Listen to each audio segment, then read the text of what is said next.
All right, guys. So the whole Breonna Taylor situation, some two cops that's been shot in Louisville, and we was heard that one of the officers, Brett Hinkinson, he was involved in during the whole, no knock warrant arrest situation with the detectives. So I believe Matthew Manley was the sergeant, and you had Joshua James, and you had Cosgrove, who was shot in the femoral artery, okay, by Kenneth Walker. And in this situation, before all this happened, man, they was digging up on her past on how the search warrant commenced. And she appeared to have a relationship with a convicted drug dealer named Jamarcus Glover. And Jamarcus Glover, he's been doing this since 2008, had a 17-year sentencing, and he moved to Kentucky in 2014. He was charged for a second drug case, second drug bust, and he ended up, having a relationship with Breonna Taylor back in 2016. And during that time, man, she went through a lot of stuff. I mean, she was an EMT, and she dropped out of college for a year, or whatever, and that's before she met Kenneth Walker. But she ended up doing EMT for like a year and dropped out because of the low pay, and she was working 16-hour shifts. But during this particular time, man, I mean, she was in a relationship with this man, and Jamarcus, he's just simply, man, was just doing drugs. I mean, he was selling, like, I think, smuggling more of cocaine, fentanyl, and selling them. He was doing it, like, had legal substances. He had like at least like eight, nine, $10,000, man.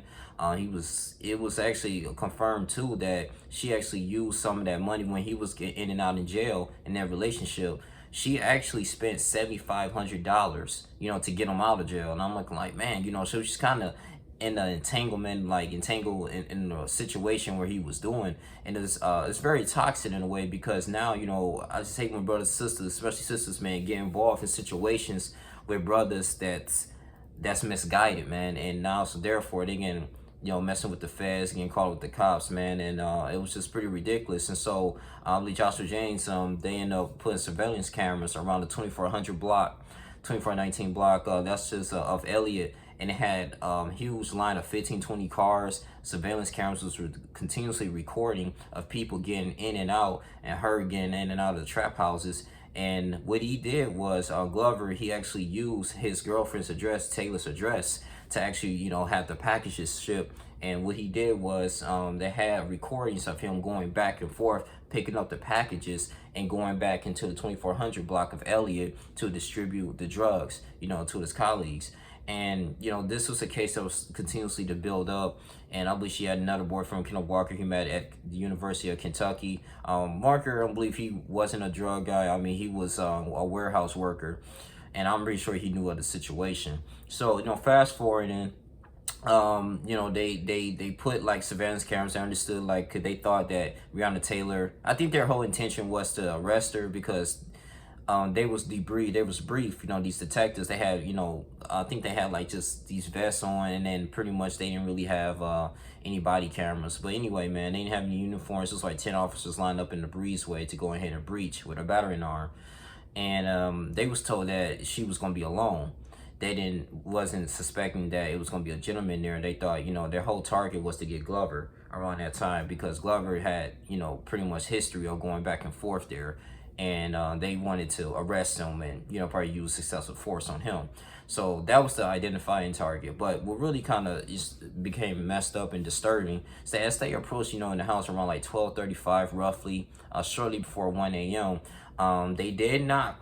They did knock, and they said, police. I think Sapri, he was one of the neighbors in the apartment, one of the apartments, and he said he did hear one of them say announce themselves, because the no-knock warrant is very dangerous, because, I mean, you don't know who's in there, and then it's danger to the community, it's danger to the citizens, the people in the proximity, and the police officer. So the proper thing is to always announce, hey, police, this is the police, open up, this is the police, and all this stuff. And they only said it one time, so she acknowledged, like, okay, what's going on? They banging on the door. She was sleeping in bed after watching a television show, I think it was Freedom Writers.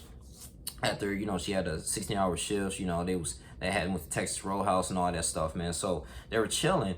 And so what he was, Kenneth Walker, he put on her pants on to see what was going on. And as soon as, I guess, he was walking down the hallway, they bust through the door or whatever, and he shot he shot first. So Kenneth Walker shot first and hit Costco in the femoral artery, and that's when he ended up shotting like 6 more shots, and it was just gunfire going everywhere, man. And the crazy part is that we don't know if he used her as a shield, because she got shot like 5 to 6 times and bled out. And I think that's what, pretty much what happened according to the report. But you have Brett Hinkinson. The reason that was the one officer. This is critical in this video, because this was the one officer that was charged for wanton endangerment. So that's a Kentucky law. Those you don't know, it's basically someone can be guilty of that.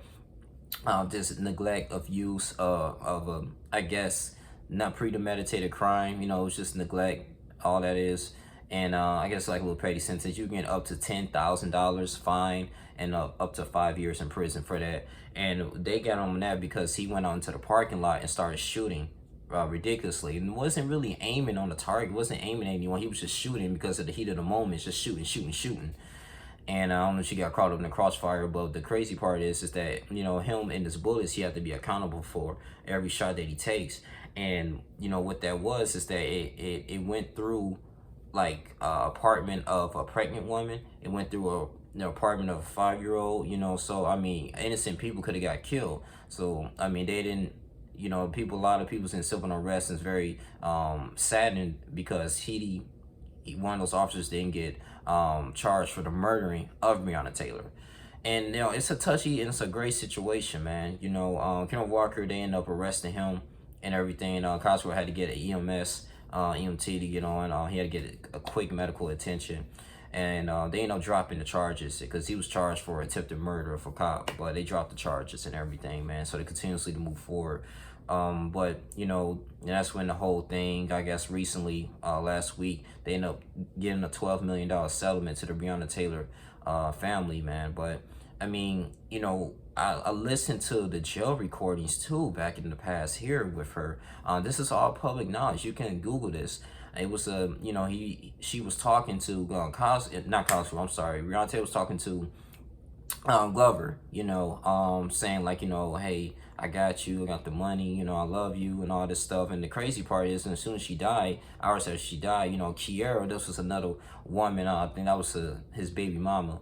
And she ended up calling him and everything. And she was saying like, and he was like, listen, babe, like, she was like getting kind of upset, like, where's the money at and all this stuff. He was like, hey, I gave it to her. And because he was known for giving money to Breonna Taylor, like I'm talking about 8,000, 10,000. He even said it there. And all she wanted was, she was like, hey, listen, I can't get it because she's dead. And I don't know if her husband or boyfriend, whatever, knows any where the money is. And the crazy part is that after this whole incident happened, they didn't even see any drugs or any drug money in the raid, in her apartment. So that kind of had them look bad in that sense. But they ended up arresting Mr. Glover in that particular time anyway, during the whole raid, going through every single apartment complex. They knew where he was. But it's just unfortunate that she got caught up in the crossfire and put herself in that situation, dealing with dudes that was low level, man, and getting up into crime and just doing just wrong things, to put food on the table. And you would think, man, you did some research too. Her father died. Well, actually, I think she was like 6 years old, or he killed someone due to some drugs and everything, man. So I mean, she really had like a bad upbringing when it comes to what a man's supposed to be. And so within that situation, a lot of women, they don't have any good males to actually look forward to. They end up trying to get love from another man, due to anything like attention, love, affection, due to a man of any statue that they seem attractive, but they looking from the outside in the flesh instead of the spiritual and inside, man. And the 3 things that a man always wants to have: he wants to provide, he wants to protect, and he wants to show love, and also too, that goes into the spirit, Holy Spirit of Christ. But I just think that, man, her decisions just led her to her death. But it is uncertain, and it's very sad that she died and she lost her life. It's crazy. I mean, is this a murder? Yeah, you can say it is. I mean, she died. It happened, but it didn't have to happen like this. I just felt like it's just such a spiritual thing that's going on in our communities, that we have a huge stronghold on us. And just hearing about this, man, it, it's it's kind of ridiculous, man. But um, but Jamarcus Glover had a huge influence on her, man. I mean, even rented a car when he had to rent a car. She rented a car basically, and he used that car before he was locked up to put one of the associates' brothers in the car because he died, whatever. He got killed, and actually too, they had a little body bag in there, and they had bags of drugs and bunch of cocaine in there, and it was onto her rental record. So I mean, stuff just kept piling up and up and up, man. And it was to the point that it fatally, she lost her life, due to her ex-boyfriend's decisions and things that he made, during their relationship. But it seemed like she was trying to live like a normal life and little things like that, man. But she still has some type of communication saying she loved him. So if you guys go back into that jailhouse recording, I'm gonna have the link in the description box, man. It really broke it down in detail. But it was just something that just went wrong, man. So the wanton endangerment, I mean, I was kind of very upset about it, but as I did further research on it, I just hate how she put herself in that situation, man. But I don't know, man. But even the people in Louisville, they said they was gonna try to before all this, and they was waiting for a decision, or earlier this afternoon, it was gonna be peaceful. But as you can see, that turned for the worse. So National Guard's in downtown Louisville as we speak, and state of emergency and curfews going on. So, but that's all I really have to say, man. Do you think this is justified or not? Should it be a harsher sentence? We'll see. But only one of the officers got indicted, and it's probably like be a petty sentence. He might show up 5 years, and the rest is on administrative leave. So you guys tell me what you guys think, man. Please do your research, like, comment, subscribe, share. Let's have an intellectual conversation on this. Rest in peace to Breonna Taylor. I'm out. Deuces.